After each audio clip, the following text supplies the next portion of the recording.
Greetings, YouTube. Okay, I can see my voice. Let's hope it's working. Um, as the time of this recording, it is January 10th.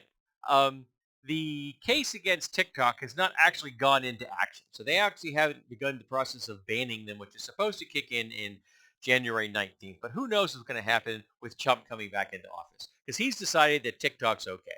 But the argument that for the ban on TikTok is that it is considered to be a threat through acts of disinformation and data harvesting. Okay?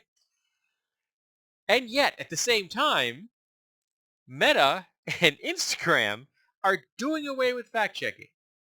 So explain to me how having a single entity disseminating disinformation and doing uh, data mining, which is China, as opposed to now on Meta and Instagram, it will be China and it will be Russia and it will be the Iranians and it will be uh, the radicalization of white nationalists. And it will be the spreading of anti-vax disinformation, and it will be the spreading of anti-immigrant and racism and homophobia and transphobia. So the impact of the removal of whatever pathetic things passed for fact checking on Meta and Instagram up until now are gone is going to have a much worse effect on the world than TikTok, which is one social media platform, okay, controlled by, in theory, one nation, which is China.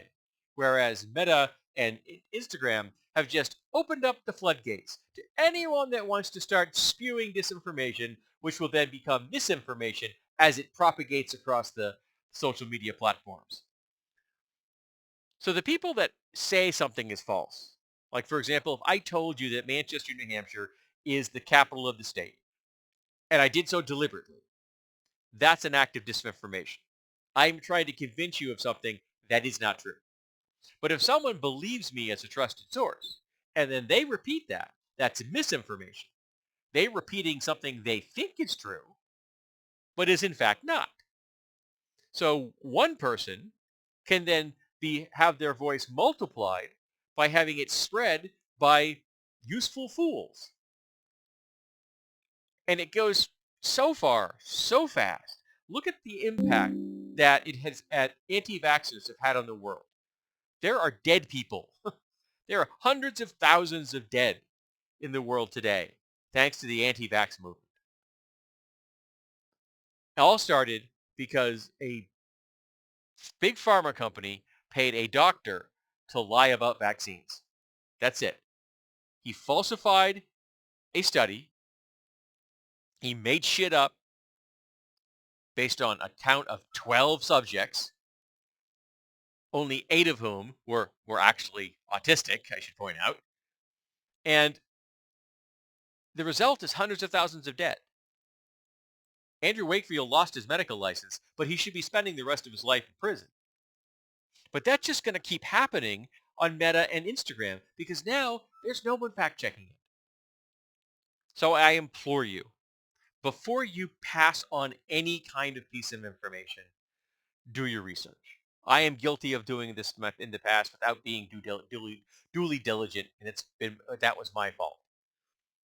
I haven't done it here, thankfully, but I have done it in my life.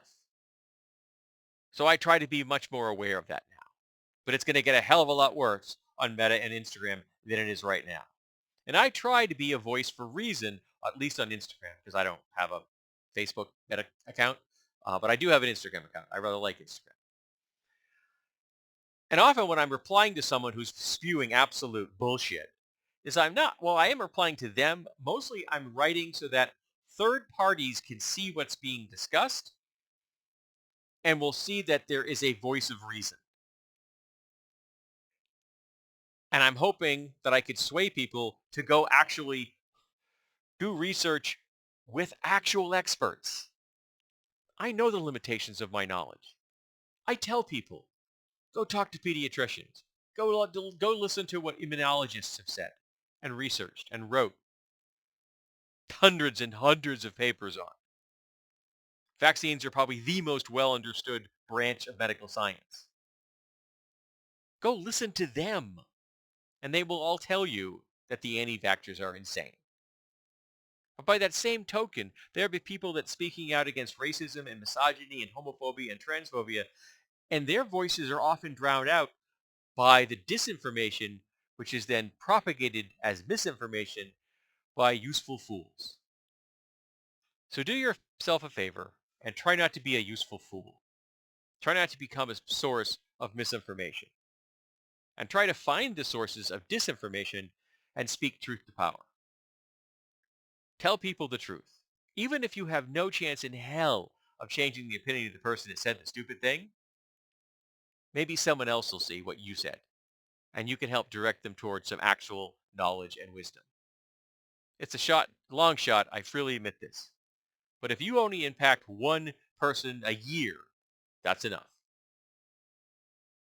Because they're spewing out bullshit hundreds of times a second, and it's going to get worse.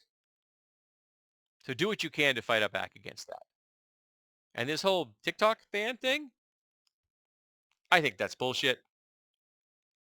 The impact of the Meta and Instagram decision, I think, is far worse because it's going to be multi-parties, not just China.